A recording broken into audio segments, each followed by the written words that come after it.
So my Samsung Galaxy S21 FE broke and had the green line issue. So what did I buy instead? If you saw the end of my previous video, I teased this. But hold on, James. You bought a Samsung Galaxy S23 Ultra. But why? Well, we'll answer that and so many more in this video. Hey guys, James here, your tech buddy, and this is Tech M.N.O. And I will tell you why I bought this phone. Did it meet my expectations? And is this worth getting the newer one in our S23 Ultra 1-month review?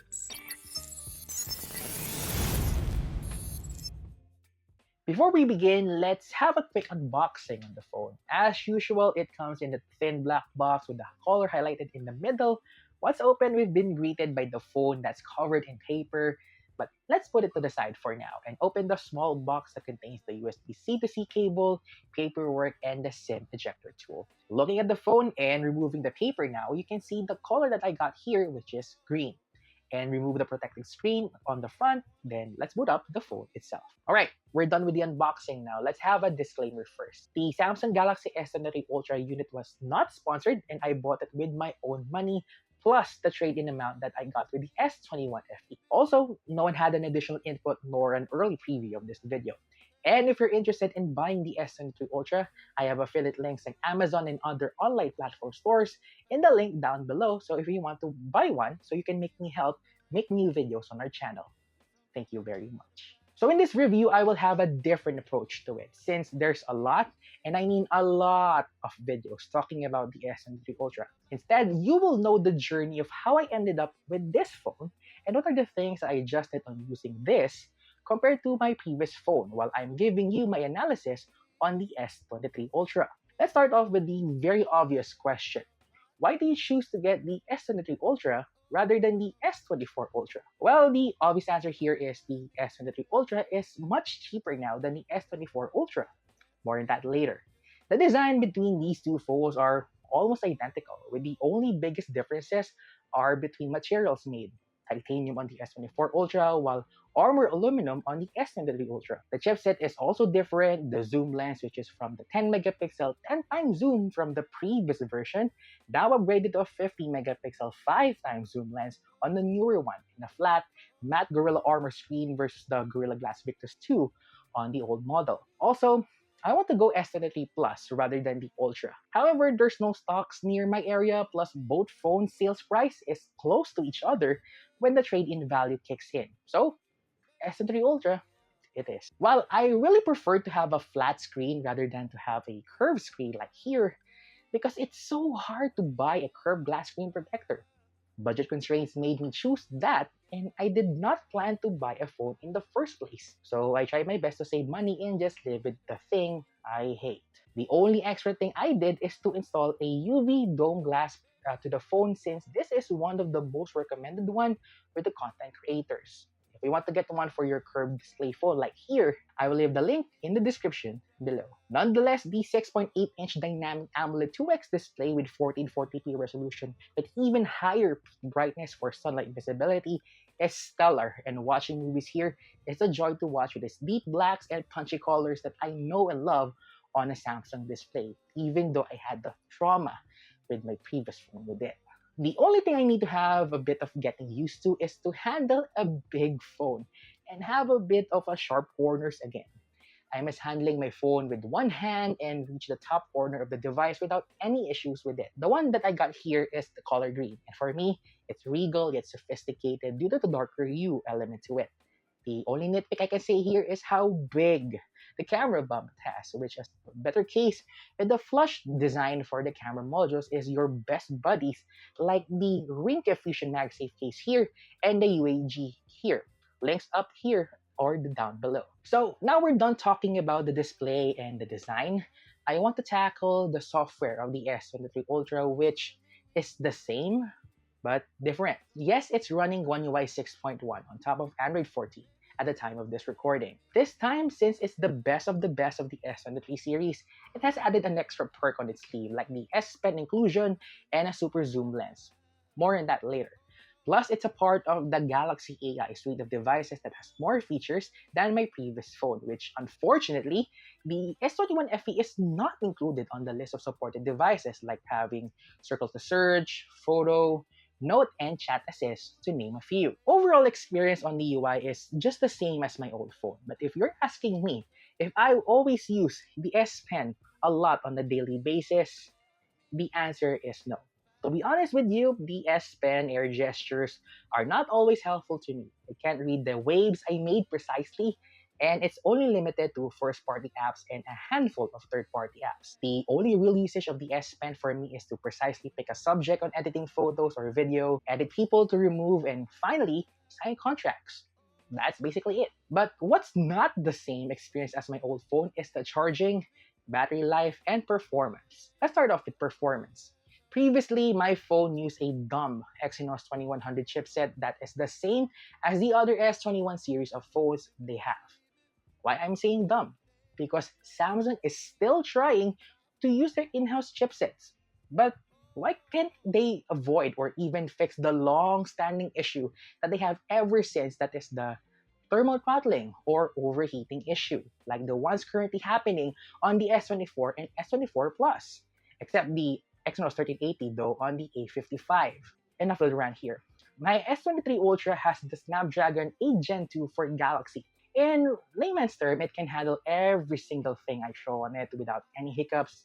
That means S21 FE can do half of it without any issues like heating. Gaming, video editing, video recording, and so much more heavy stuff, it can be done smoothly.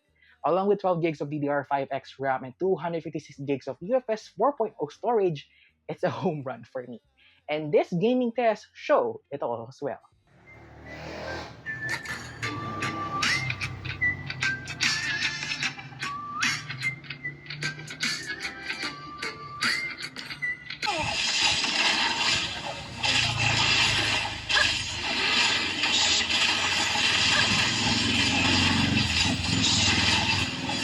I'm not fixated on anything. Not initiate attack! Ally has slain form! In the name of a North! Double kill!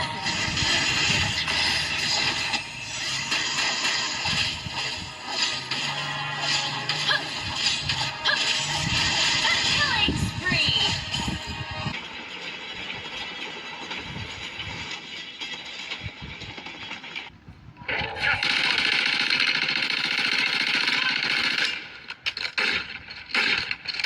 Only 5 left. Ready for what you found.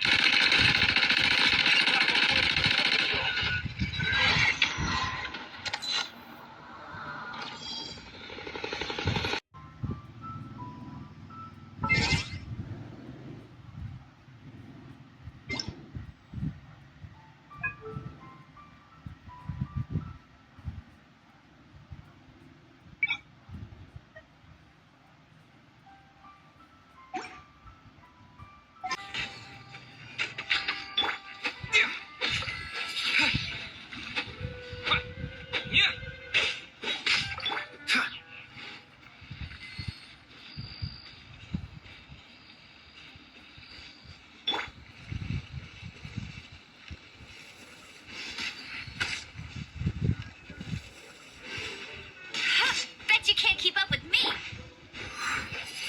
Windblade!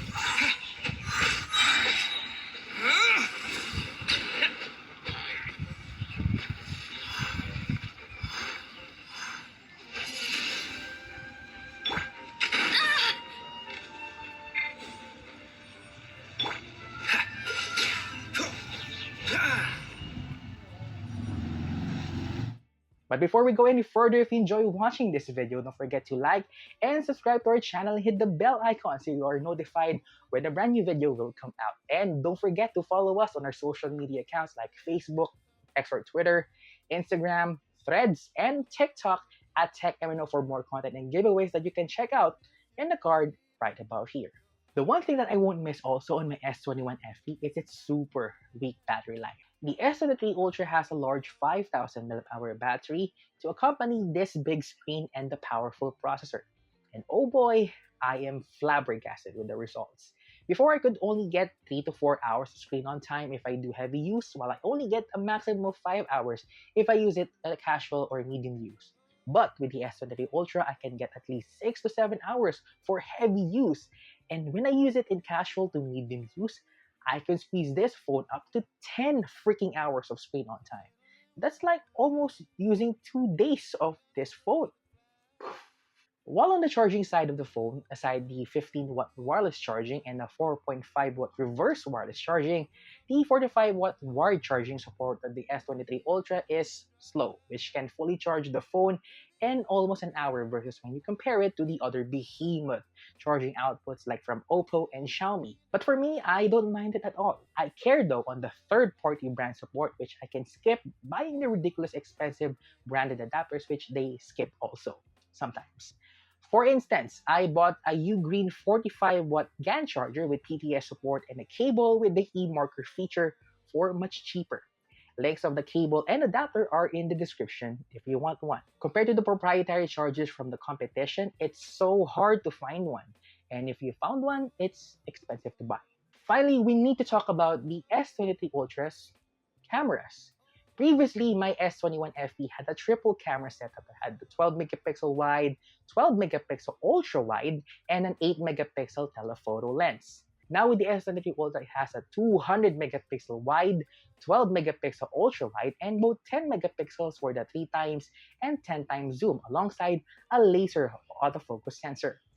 In my 1 month of use, the results of the photos on the S23 Ultra are night and day if you compare it to my old phone, which, by the way, the scene optimizer has been turned off since day one and even in my glory days of the S21 FE. The details are crisp and the software optimization is consistent all throughout the lenses.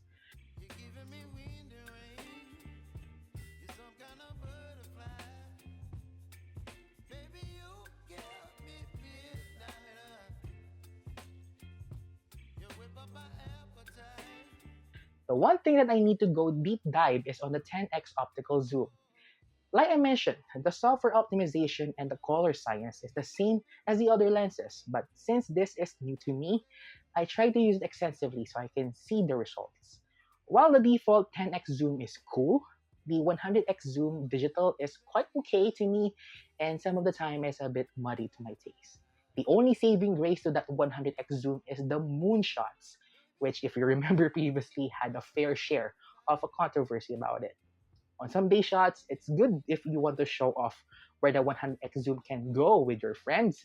But if you will use it to take photos, like seriously, the safe bet is 30x in my honest opinion. Here are some sample shots on the Samsung Galaxy S23 Ultra.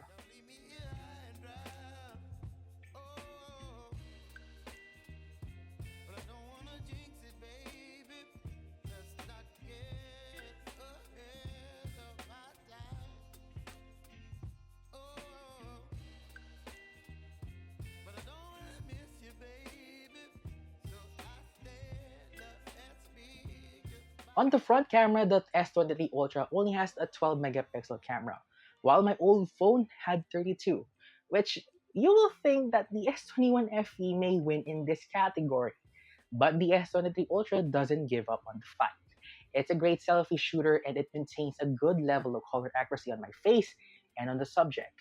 Hey guys, so this is our sample video recording test for the Samsung Galaxy S23 Ultra. While the main camera can record up to 8K at 30 FPS, this one in particular can record up to 4K at 60 FPS. So right now here's our sample video recording. So you need just to adjust your arms up to so that you can fit on the frame. But here's a sample recording. So if you have any questions, you can put it here on the comment section below. But before I give you my thoughts and verdict on the S23 Ultra, let's tackle the price of this phone and how much I paid for it. Typically, the price of the S23 Ultra starts at 81,990 pesos for the 12 to 56 gig model that I have right now. However, I caught up with the Galaxy AI sale for this phone and it went down to 63,990. But since I got a trade-in for my S21 FE that has a green line issue, I have a trading credit that lowers down even further to almost 49,000. A big discount, but still expensive in my honest opinion. So, after I share my experience with you on my sudden upgrade to the S23 Ultra from the S21 FE, the question now here is this a worthy upgrade to your old phone if you are thinking of getting as well? And what are the things that I missed and didn't miss when I switched? On the first question, without a shadow of a doubt, the Samsung Galaxy S23 Ultra is a worthy upgrade if you're really looking for a phone that has a great screen, performance, software support, cameras, and battery life that can either one up or exceed your experience from your old phone, especially if you get this one in a very good deal. It literally checks the boxes of the phone when shopping for a flagship phone upgrade. However, like I always say here in our channel, there's no perfect phone that can cater all of our needs. Sometimes we need to sacrifice some things that we really want in order to move on in life. I really miss the small form factor, the 100 reachability, and the flat display of my S21 FE, which I wish that there's an S23 Plus rather the S23 Ultra on the day of buying. However, I realized that while I really hate the S23 Ultra's curved screen, like here, I won't miss the moment that I have an overheating issue on my phone when I record 4K videos. I can't play games sometimes because it will stop suddenly with a pop-up message. And finally, I can't charge the phone faster. I can now do it here with ease on the S23 Ultra, even if my wallet is burned into dust. Now I can upgrade my tablet and I am completely broke because of this phone. But it's okay, I have a good phone instead. Will you upgrade to the S23 Ultra or the S24 Ultra? Do you have also plans to upgrade to a new phone now? Let's have a conversation with your ideas and suggestions in the comment section below. And if you want to watch my previous video on what really happened on my S21 FE, you can click this video right here. Or if you want to watch all of my review videos, you can click the playlist right here. And don't forget to like and subscribe to my two channels. Again, my name is James and I will catch you guys on the next one.